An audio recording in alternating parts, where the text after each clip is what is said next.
Hello ladies and gentlemen, welcome. Today we're going on a trip, not for a big prize, but for something much more important. Understanding the very heart of our country, India.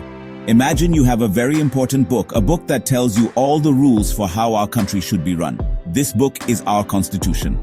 But before you start reading any book, you often look at the introduction or the beginning part, right?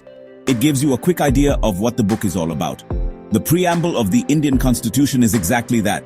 It's the introduction, the warm opening statement that tells us what our country stands for and what it hopes to do for all its people.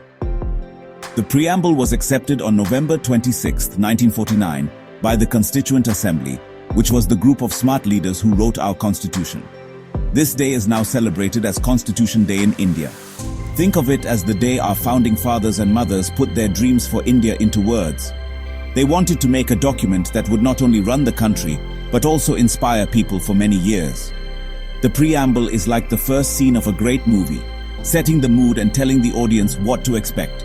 It's short, it's powerful, and it holds the hopes and dreams of a new country ready to make its own way in the world. So, what does this amazing introduction say? Let's read it together, word by word, because every single word is full of deep meaning and purpose. It starts with the three most powerful words: we, the people of India.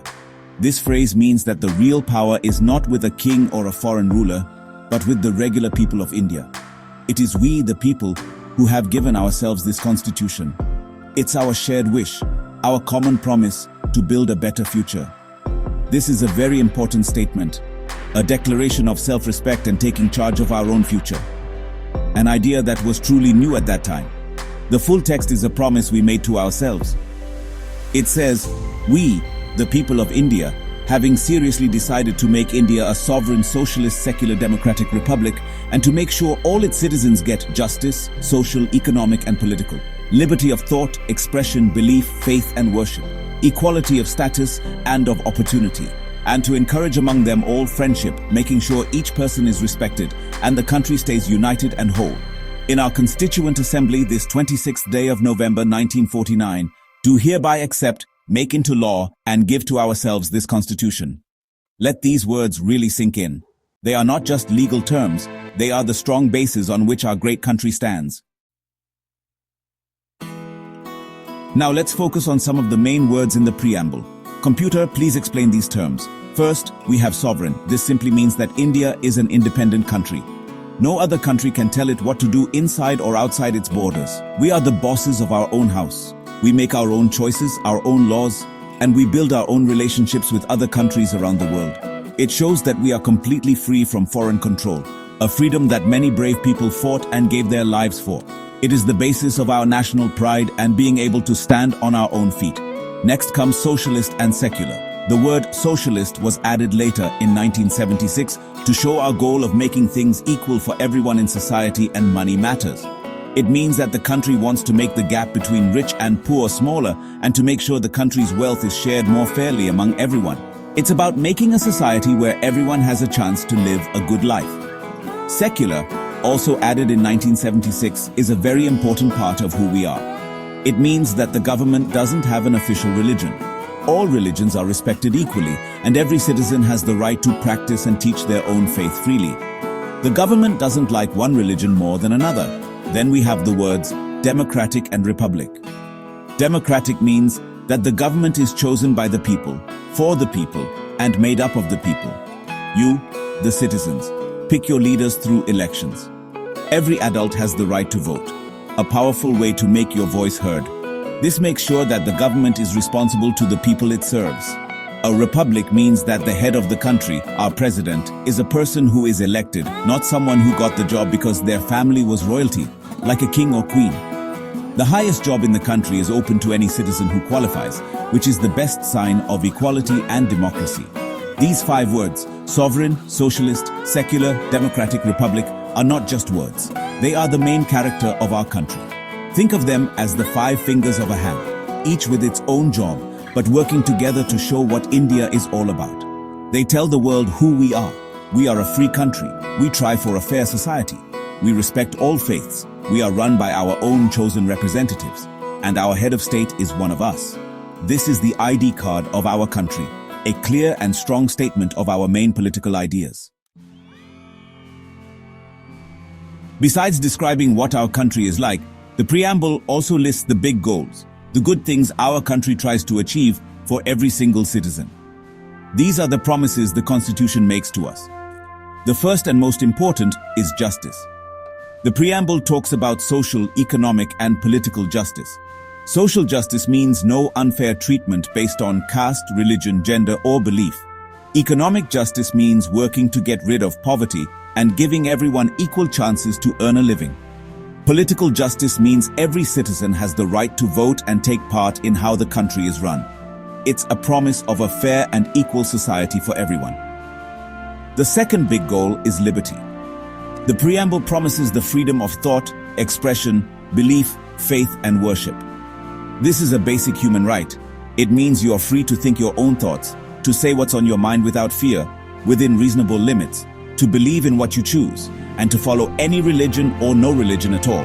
This freedom is very important for each person to grow and for a democracy to work well. It allows for many different ideas to be shared, for new things to be created, and for people to live with dignity and self-respect, choosing their own path. The third main part is equality. The preamble promises equality of status and of opportunity. This means that in the eyes of the law, everyone is equal. No one is above the law, whether they are rich or poor, powerful or humble. It also means that the country must work to give everyone equal chances to get ahead in life. This is why we have laws that aim to remove social barriers and make sure that everyone, no matter their background, has a fair chance to get an education, find a job, and reach their full potential.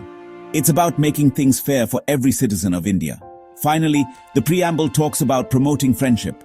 This is a beautiful word that means a feeling of being brothers and sisters among all Indians. It asks us to look past our differences in region, language, religion, and culture, and to remember that we are all one family, the Indian family.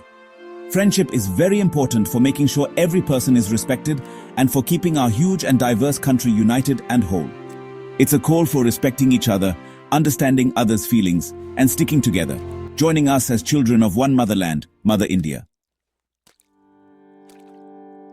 Now, you might ask a very important question. Is the preamble a law that you can take to a court? The correct answer is no. The preamble is not something you can directly enforce in a court of law. You can't file a case saying that the goal of socialism or friendship hasn't been fully met. It doesn't give any specific powers or put any direct limits. However, to think that this makes it unimportant would be a big mistake. Its value isn't in being enforced, but in its huge moral and spiritual power. It is the guiding star for our country's journey. The Supreme Court of India has said that the preamble is the key to understanding what the people who made the Constitution were thinking. When judges face a tough case or a law that's hard to understand, they look to the preamble. It helps them to understand the Constitution and the laws in the way they were meant to be. It acts as a guide, helping them to understand the main ideas and values of our Constitution. So while it's not a law itself, it lights the way for those who make, carry out, and understand our laws, making sure they stay true to the first ideas of our country. For us, the citizens, the preamble is a constant reminder of our duties and our rights. It's like a report card against which we can check how our governments and our society are doing. Are we getting closer to the ideas of justice, liberty, equality, and friendship? It encourages us to be active and responsible citizens, to live by these values in our own lives, and to work towards building the India of our dreams. It inspires us to question unfairness, to stand up for the rights of others, and to encourage peace in our communities. It is our moral compass. So, the preamble is much more than just a few lines of text. It is the summary of our Constitution, the ID card of our country, and the promise of a better tomorrow. It includes all the main ideas on which our country is built. It is a promise that every Indian makes, a dream that every Indian shares. It is a light that has guided our country for over 75 years and will keep doing so for many centuries to come. It is our pride and our inspiration. Long live India.